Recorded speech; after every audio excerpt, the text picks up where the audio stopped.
Usually I would be standing on this stage over here conducting the college orchestra because I'm a music professor.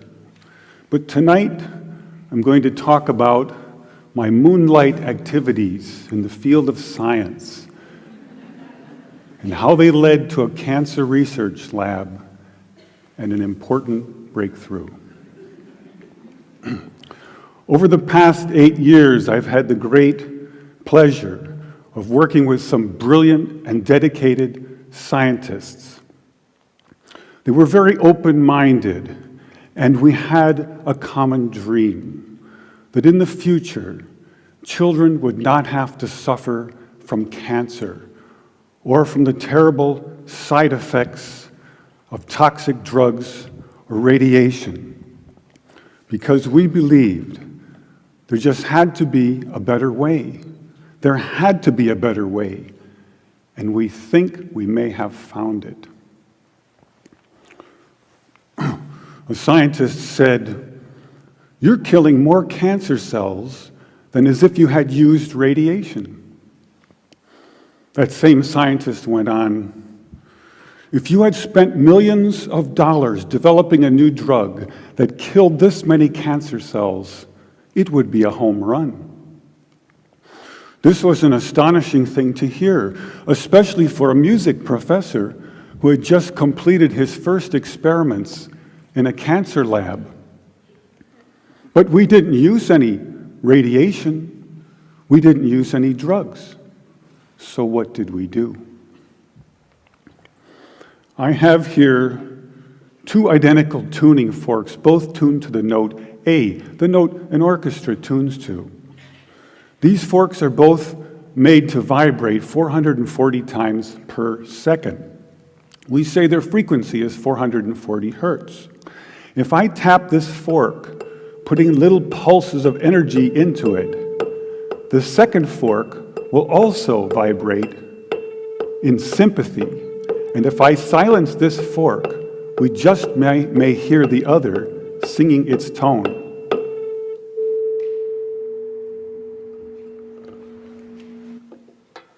We say that I'm inducing a sympathetic resonant vibration in the second fork.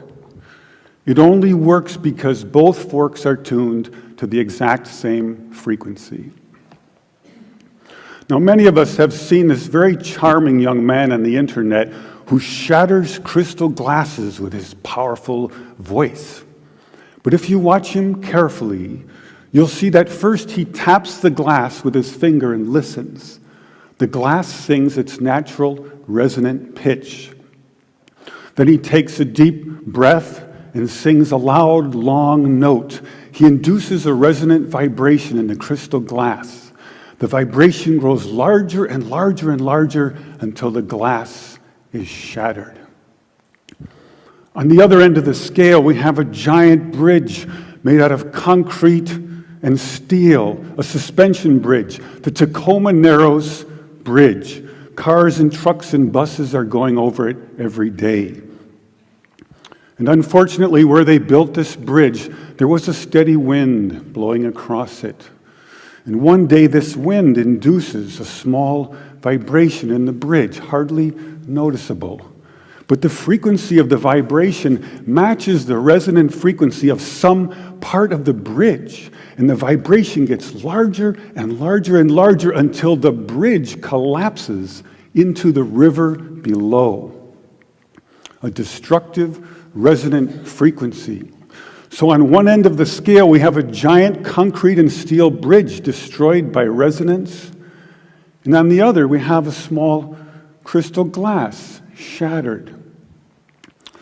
So maybe we could shatter something even smaller, something really small, something you would need a microscope to see. Maybe we could shatter a living microorganism. But to do that, you'd need some sort of theory to serve as a basis. And we find that basis in a wonderful book called The Rainbow and the Worm, The Physics of Organisms, by a scientist, Mei Wan Ho. And that book makes a very strong case that living organisms and cells are liquid crystals, or in the least, they have many properties of liquid crystals.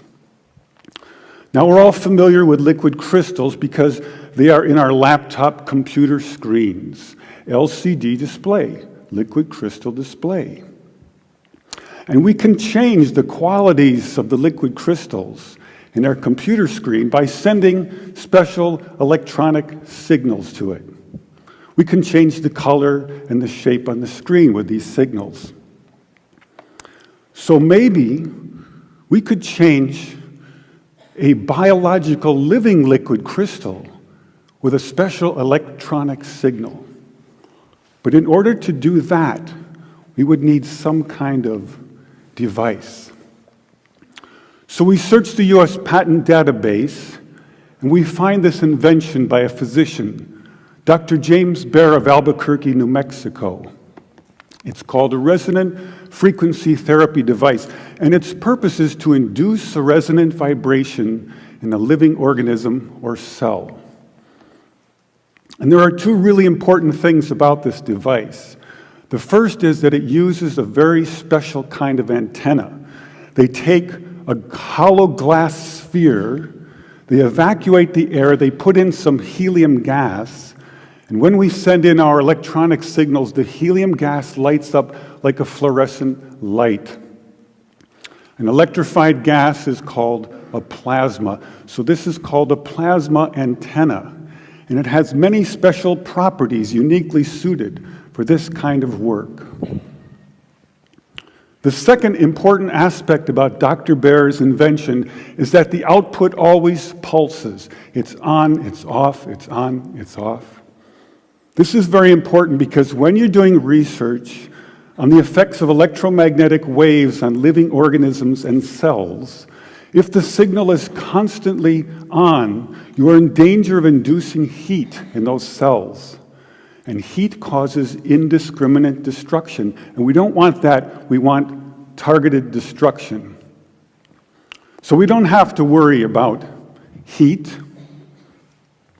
And now we go to the biology laboratory and we take Dr. Baer's device, and the hunt begins through a microscope for a frequency which will shatter a living microorganism.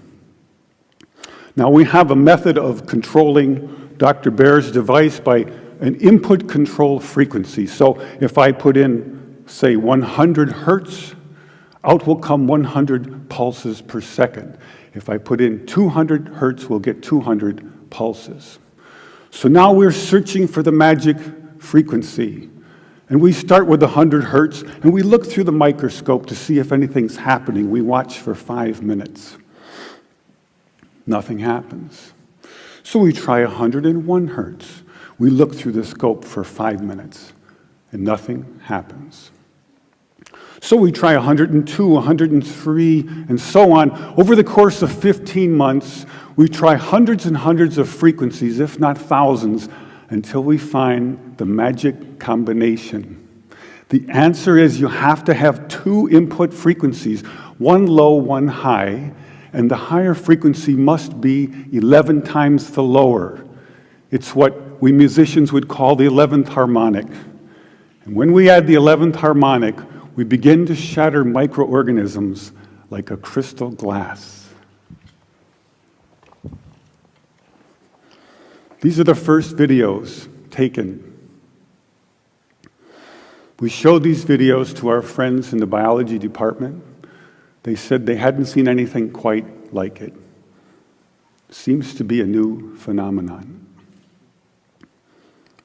These organisms are being shattered by our electronic signals. This is a harmless organism, almost friendly, a little blepharisma. And normally they're very fast swimmers, but when you approach a frequency to which they are vulnerable, they begin to slow down, then they stop, and then they begin to disintegrate within about 3 minutes. So now we know we can destroy a microorganism, and the question comes up, But can you target a specific organism with a specific frequency? So in this next video, you'll see a large organism in the center, a paramecium, undergoing disintegration, and swimming all around it, a tiny different organism, which is unharmed. If we're lucky, we'll also hear the audio as I narrate the experiment live in a noisy lab. Perhaps you can see this sort of fireworks effect happening in the growing blister to the right of the organism. And here comes a little neighbor wondering what's going on, who's testing. And you can see blisters forming now on the lower left quadrant and upper left quadrant.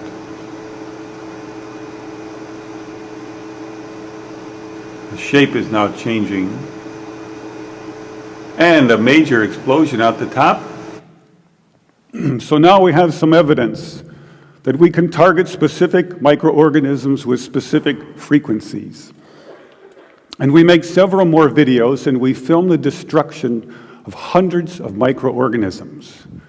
And about this time, we meet a cancer researcher, and we show them these videos. And this results in an invitation to spend 4 months in a cancer research lab trying to shatter cancer cells. This is our setup in the lab. You can see the microscope with cancer cells on it. Here's the plasma tube, and here's my little frequency control box. So first we attack pancreatic cancer. Take a good look at this slide, because the next one will look quite different. After we treat these cells, they change their shape and size, and they begin to grow long, rope-like structures out the sides. They look something like antennas.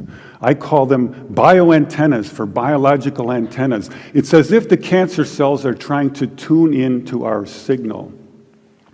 It also turns out this is the beginning of a process of destruction for cancer cells. We now know that cancer is vulnerable between the frequencies of 100,000 hertz and 300,000 hertz.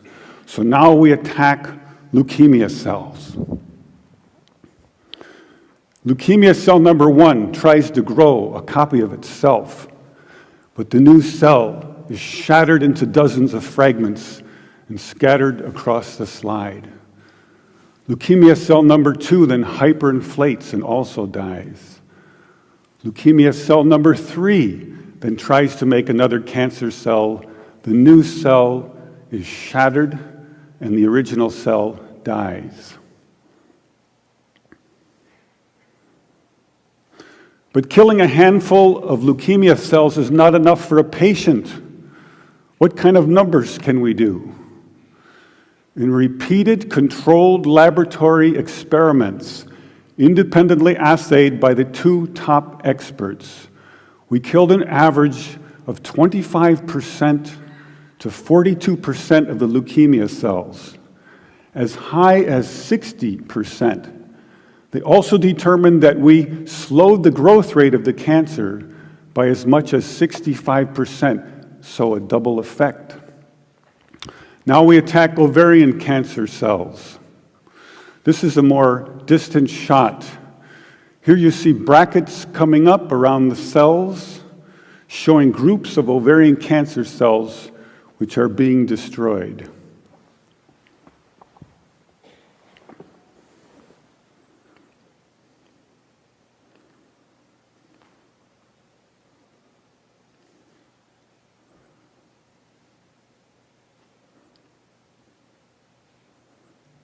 You can see by the end of the video that a great many ovarian cancer cells were destroyed. Now we attack pancreatic cancer once more. In the center of the screen is a clump of pancreatic cancer cells, like a microtumor under the microscope. We turn on our electronic signals, and the tumor shrinks and is broken up. The cells are disconnecting, disaggregating, the opposite of forming a tumor. And some of the cells are destroyed.